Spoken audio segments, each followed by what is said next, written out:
To Renuka vlogs. இந்த video வந்து இந்த வீட்டுக்கு வந்த புதுசில் ஒரு 10 நாளைக்கு முன்னாடி எடுத்த வீடியோங்க. அப்போ என்னால் வந்து எடிட்டிங் பண்ண முடியல. சரி இப்போ பண்ணி போடலாம் அப்படின்ட்டு 1 வீக்குக்கு உள்ளான வேலைகளில் வந்து நான் ஒரே வீடியோவில் வந்து போட்டிருக்கேன். நம்ம மழை பெஞ்சால் மட்டும்தாங்க உழவு ஓட்டுற மாதிரி இருக்கும். இல்லைன்னா நம்ம முன்னாடியே ஒரு உழவு போட்டு வச்சுருந்தோன்னா அந்த காட்டில் வந்து நம்ம தண்ணி விட்டு திரும்பி ஒரு உழவு போடுற மாதிரி இருக்கும். அப்படி இங்கே வந்து உழவு எதுவும் இந்த காட்டில் உழவு போடலைங்க. இப்போ தாங்க உழவு போடுறோம். நாங்கள் வந்து முருங்கை மரம், இந்த தென்னை மரம் இதுக்கெல்லாம் வந்து டீப் சுத்தாமல் இருந்துச்சுங்க. இது முன்னாடி வந்து வண்டி அது டீப் மேலே ஏறிச்சுன்னா டீப்லாம் வந்து வெடிச்சு போயிடும். அதனால் வேகமாக எங்கள் அப்பா வந்து டீப் சுற்றிட்டு இருந்தாங்க. நான் வந்து என்ன பண்ணிகிட்டு இருந்தேன், இந்த குட்டானா போட்டு எரிச்சு வச்சுருந்தாங்க இந்த தென்னை மட்டையெல்லாம். அதெல்லாம் தூக்கி கொண்டுட்டு போய் வேலி ஓரத்தில் வந்து போட்டுட்டு இருந்தேன்.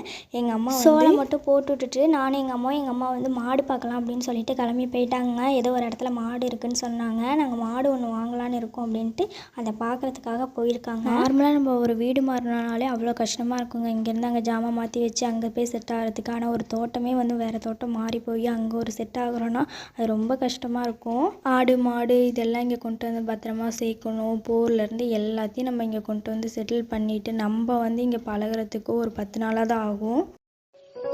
நிலவிடம் வாடகை வாங்கி விழி வீட்டினில் குடி வைக்கலாமா?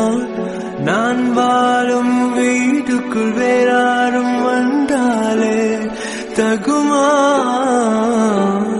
தேன்மலை தீர்க்குக்கு நீதான் உந்தன் தோள்களில் இடம் தரலாமா? நான் சாயும் தோள் மேல் வேறாரும் சாய்ந்தாலே தகுமா? நீரும் செங்குலச்சேரும்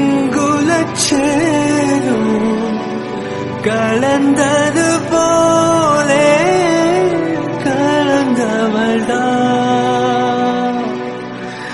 உன்பேவா என் நண்பேவா. அப்பாவும் பண்ணையாலும் வந்து பாத்தி பிடிச்சிட்டு இருக்காங்க.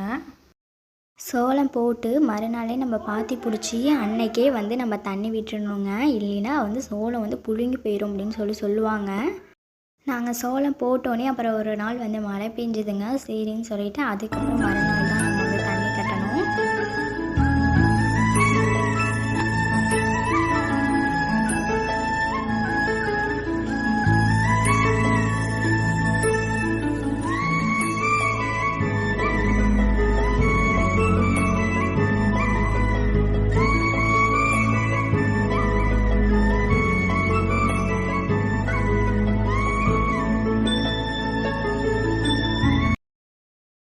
செம்மண் காட்டிலே மணல் மாதிரி இருக்குங்க. அந்த மாதிரி காடாக இருந்தால் ஈஸியாக வந்து பாத்தி பிடிச்சிருவாங்க. இது வந்து கட்டியாக இருக்குங்க. இந்த காடு பாத்தி பிடிக்க ரொம்ப கஷ்டமாக இருந்துச்சு. கையெல்லாம் வந்து எங்கள் அப்பாவுக்கு காப்பே காய்ச்சி போச்சுங்க.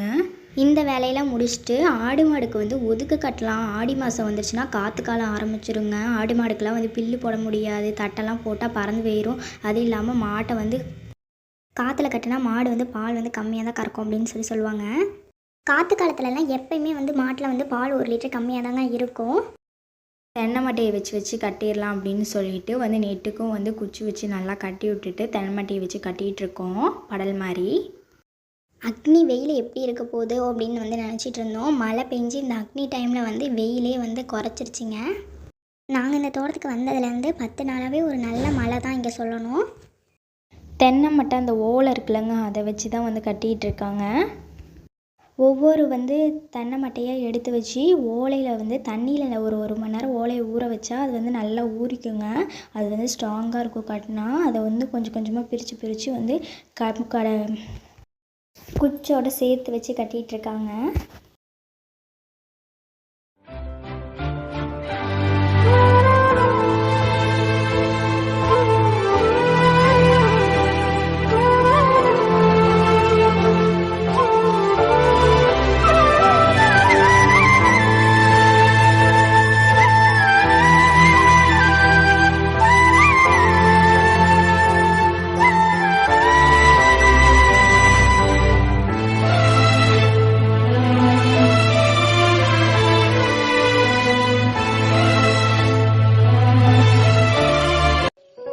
நிலவிடம் வாடகை வாங்கி விழி வீட்டினில் குடி வைக்கலாமா?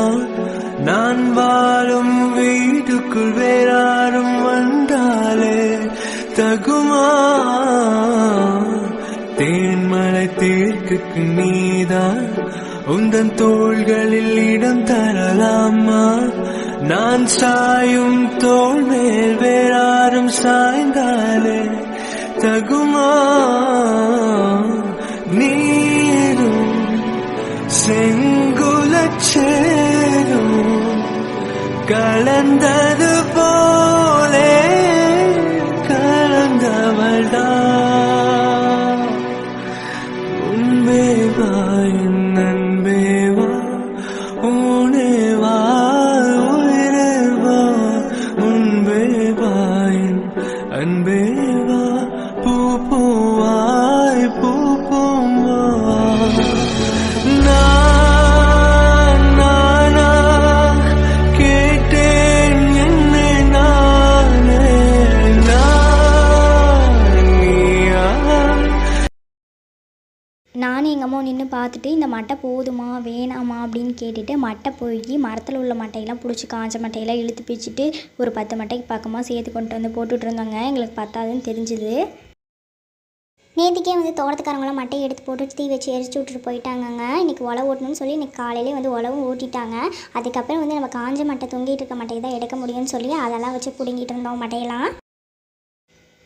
எப்படியோ ஒரு வழியாக மாட்டுக்கு வந்து ஒதுக்கு கட்டி முடிச்சாச்சுங்க. அப்புறம் மறுநாள் வந்து அப்பா வந்து சோளக்காட்டுக்கு வந்து தண்ணி எடுத்து விட்டுட்டு இருந்தாங்க. அது ஏற்கனவே வந்து மழையில் வந்து லைட்டாக வந்து சோளம் வந்து வெளியே வர ஆரம்பிச்சிருச்சு. பார்த்தாலே தெரியும். ஒரு சைடு வந்து லைட்டாக இருக்கும், ஒரு சைடு நேற்று தான் தண்ணி கட்டினாங்க, இன்னொரு சைடு வந்து இன்றைக்கி தான் தண்ணி கட்டுறாங்க. நம்ம வீட்டுக்கு வந்து பொன்னியும் ராஜாவும் புது மாடு கண்ணுக்குட்டியும் ஒன்று வந்திருக்குங்க.